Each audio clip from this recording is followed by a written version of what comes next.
on this. Hunter and Matheson, what would Mississippi State's baseball season have to look like for Lemonis to be on a real hot seat? Just continue looking the way it has. Keep losing games. Finish Miss Hoover again, Finish in the bottom 2 of the SEC. I personally don't think there would be any surviving that. And then people disagree with me. Teddy Cahill disagreed with me. And I get what he's saying about contracts, but this isn't a situation where the buyout is like Jimbo Fisher and you'd owe him, $100 million, right? You might owe him, $3-4 million, which you've got. And I don't think contract is going to be a reason to not make a change if it comes to that, Now, granted, there's 9 more weekends. 2017 State got swept to start the season. 2018, I don't know if they got swept week 1. I'm pretty sure they did week 2, and it was against Vanderbilt. That team ended up in Omaha. 2021, week 2, they got swept by Arkansas in Starkville in a top 5 matchup. Had to battle back from that. So, it happens. The problem is, like it said, it's coming back to last year. It's just been a trend. It's been 4 straight series. You've lost every game. You've lost 14 straight SEC games. That is a school record. That is something that's never occurred before in the history of Mississippi State baseball. So you've got to get that fixed, and you got to get it fixed quickly.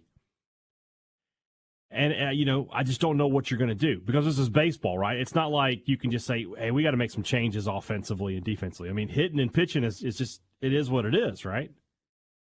You can change. I talked to Chris Lemonis yesterday about approach. And, approach feels like this all-encompassing generic term for the way a team is playing. But I don't know how you change that. I don't know how you get guys to start thinking differently at this point. So, they're in real trouble.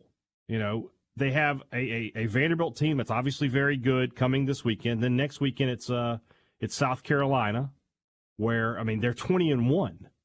They lead the nation in home runs. At the very least, even if you want to say, okay, they played a terrible schedule to this point, that's fine. At the very least, they're a decent baseball team. That's the floor for them right now, I feel. All they've got to do is find a way to win, 12, 13 more games, and they're going to go to the NCAA tournament. Where's Mississippi State in that pecking order? And then you have to go to Alabama, who is just going to be who should have won the series with Florida this weekend. They're going to be thirsty for wins. And then you got Ole Miss, and it just goes downhill from there. So, man, they are in real trouble. They've got to get things turning around at this point. And I don't know that they can, to be honest with you. Brad, I don't mean to be so dismissive, but Brad asked about candidates, and, man, there's no way. Man, I couldn't even begin to start. I know who some of the first couple guys I'd call, but, as far as a hot board, I can't do that. Like, I know the first guy I'd call would say no, because if you fire Dan McDonald's best friend, you're probably not going to get Dan McDonald. So that's just scratch him off the list. I'm calling Cliff Godwin for sure. If it continues on this road, we're going to learn about Zach Selman and what he thinks about baseball. And but he's regardless the boss. of what he thinks about baseball, he's smart. Well, he's also smart enough to know that, hey, this is a big deal at this job, and I will not curry any favor if I let it, fritter away. Yeah. It's going to be a tough decision. The guy won a national title 2 years. It's one of the biggest falls I've ever seen. I thought when he won that national title that he was going to be the coach here for like the next 15, 20 years, and was just going to go on and probably pick up a couple of more along the way, and just State was finally, the lid was all off, and they were going to be this elite program. And instead, it has completely fallen apart to the point where, like, the joke is, everybody who said they would do anything to win a national title, well, you found out. You found out what anything was. You should have been more specific in that deal you made with the devil or with God or whoever it was. Because look at this. This is brutal. Yeah. So we'll see. There's a lot of season left. There's a lot of season left. Baseball. We get this message. I was worried Lemonis couldn't recruit SEC talent. He got lucky with the team he inherited. What do you think? Well, this last class was rated the number 2 class in the country, and I think you can look early on and see that you've got guys in Dakota Jordan, Ross Highfill, Jelangelo Sinjay and Bradley Lofton that are going to be big-time contributors for Mississippi State. He also recruited Hunter Hines. I think that that's a little. We talked about recruiting today on today's Thunder and Lightning podcast and how when you look at State's previous two recruiting classes, not this current one, not the one that are the true freshmen right now, but the ones that should be your redshirt freshmen, sophomores, maybe your redshirt your true juniors. That should be the bulk of your lineup, and there's just a lot of misses on there. Now, a lot of those guys were committed to Canizero, but I think State did not do a great job of evaluating some of them, that they didn't progress. These kids commit when they're in 8th grade, and they look like they're going to be great prospects. You got to keep tabs. You look at them, what they're doing as juniors and seniors, and say, yeah, it's not developing. You haven't progressed the way we want. We're going to have to go another way. Because you're filling up your class with guys, they're just not on the roster anymore. And whether they were good enough to play at State or not, you signed them. And now you have, you just got these big holes. I mean, look at the starting lineup, for this weekend for State. And I mean, it's highly likely that you're going to have true freshmen and transfers filling the whole thing up. So. Daniel says, did this State team win the national championship because of previously recruited talent from the previous coach or because of good coaching from the current coach? I understand the question, and there is truth to that. Like Houston Nutt won with Ed Orgeron's players. That happened. However, there's a reason that it was Chris Lemonis that won Mississippi State University Athletics' first team national championship.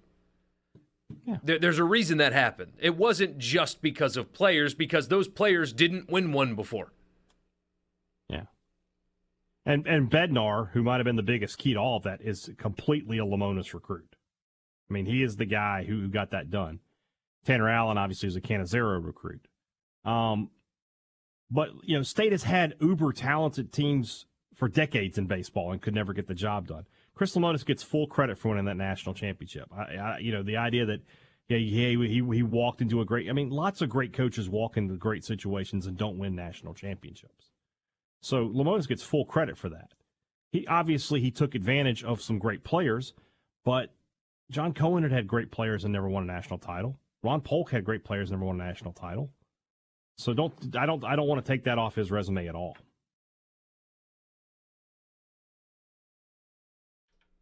Brad says, we talked about it last year with Bianco, and those guys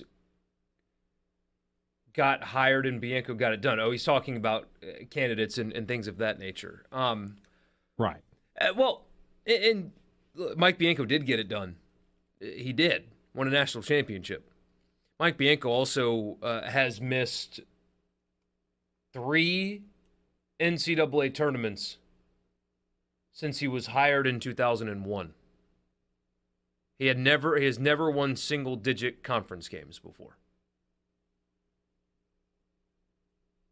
So this is a little bit different. It's worse, I guess, is what I'm trying to say. Worse than at any point under Bianco. So this conversation is made more legitimate, for sure. Dwayne says, I think State's defense is the biggest problem. Do you agree, Haydad? Yeah, but walks is a close second. But, I mean, State just, they give up free base runners, and then they let those base runners advance because they can't play defense. Robbie Falk made a good point today. It's going to be on tomorrow's podcast. It feels like every time State makes a mistake, it costs them a run. They never make a mistake and then, okay, they get out of the inning. It's always costing them a run. David Ripley says maybe they should go on a darkness retreat for 3 days. Maybe. Chris wants to know what's up with Nixon not pitching. I mean, he's injured. He's obviously injured. Another message after last season and this one, I'll never take 2016 through 21 for granted. Another one, whenever you allow stolen bases, make errors, and allow walks, that's a coaching issue. Jack Walker last year was a top pitcher in the country, and he transferred out already. Yeah. oh, this just isn't true. They won the championship because of COVID. No. Another one, if Lemonis gets to take full credit for winning the national championship, then he must also accept full blame for not even making it to Hoover the next year. In fairness, I don't think I ever heard Chris Lemonis once say, hey, guys, it was all me. I did this. Right. But that's how it works, though. The coach gets the most credit for the wins, and they get the most blame for the losses because they're the ones that are leading the program, commanding a 7-figure salary on top of leading the program. It's success and failure lies at their feet, always.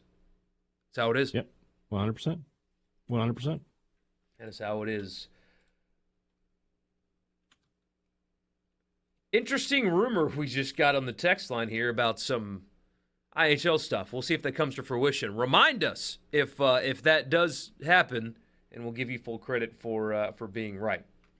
Jason asks if we're holding both teams to too high of a standard after both winning a championship. In fairness, I mean, Ole Miss lost. They got swept by Vanderbilt. That's real, but they were good in the non-conference. State last year was bad kind of right away, and injuries certainly helped that, but it started almost immediately. It doesn't feel the same for Ole Miss weeks into the season following, if that makes sense. It doesn't feel the same. Correct. I think, are we holding them to too high a standard? No. This is Mississippi State and Ole Miss baseball, the last two national champions, two of the biggest programs in the country. No, you're not holding them to too high, especially if the standard right now is just get to Hoover for State. Your standards don't finish last in the conference? No, you're not holding them to too high a standard to say that being in a regional should be the minimum accepted. Yeah, you didn't build that $70 million baseball stadium to sit empty in the postseason. You didn't.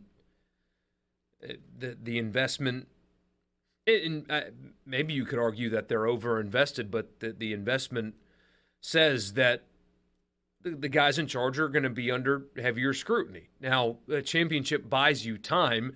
I mean, again, Ole Miss got swept by Vanderbilt.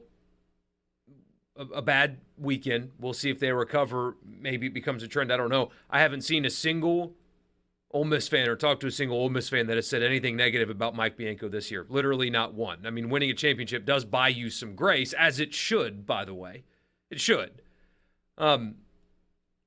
But these guys are going to be heavier scrutinized than even a Scott Berry, because Southern Miss doesn't invest in baseball in the same level as Ole Miss and State.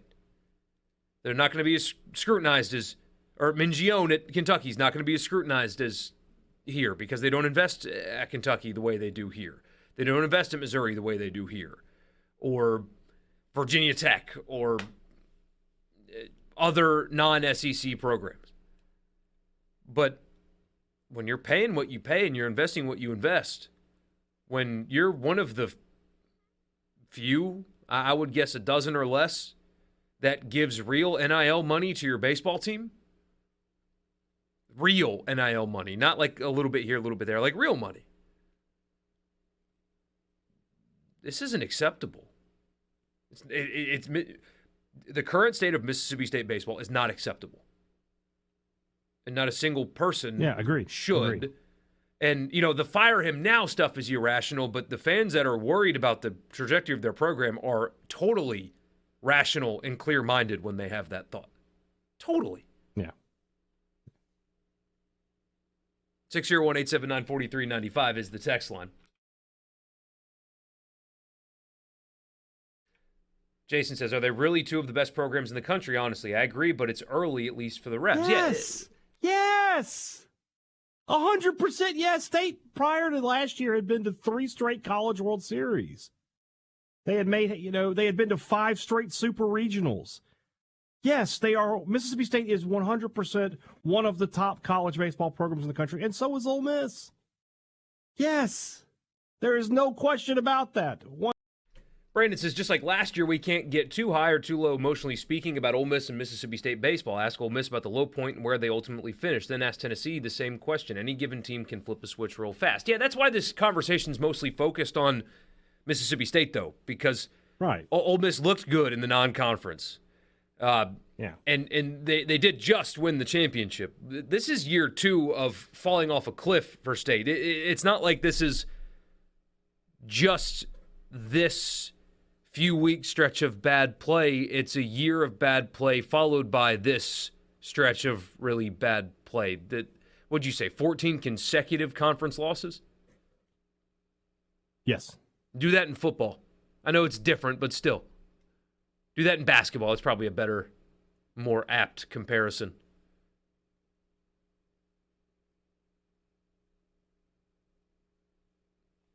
That's what makes this different. I mean, 14 games is basically five. It's 5 series, right? So if you called each series a game for football, I mean, if Georgia lost 5 straight football games, what are we talking about? If Georgia next season loses 5 straight football games, people will lose their minds. Yeah. I mean, it's the same thing. That's about what Kermit did. Yeah, it is. Baseball is the most difficult sport, somebody says, to maintain excellence. Reason why Texas, Rice, Oregon State, and South Carolina have been out of the picture the last 10 years. Going to find themselves in a fire Bianco situation like Ole Miss in 2022 prior to a championship. Hayden replied and said Oregon State won the title in 2018, and Texas has been to the last 2 College World Series. He replied, yeah.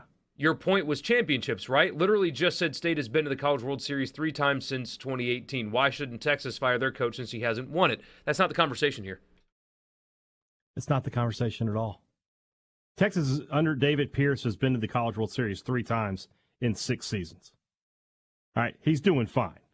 Oregon State last year lost in the Super Regional. They won 48 games. State finished dead last in the SEC. They went 9-21. There is a difference. If you don't see the difference, then you and I can't have this conversation. There's a difference between, well, they're getting close, but they're not winning the national title, and they finished dead last in the conference and look like they're going to do it again this year. So you can either, be obstinate and try to tell me there's no difference, or you can just figure it out. So there you go. Spot on, though. I mean, it's just the truth. You're asking to look like a competitive team. Yeah. Look like you belong in the postseason, even if it's not. I said before the season that if this team was a number 2 or 3 seed in somebody else's regional, that's fine. That's a good enough step back, and then next year you get ready to maybe jump back into the top half of the SEC and into the hosting discussion. But you had to be back in postseason play this year.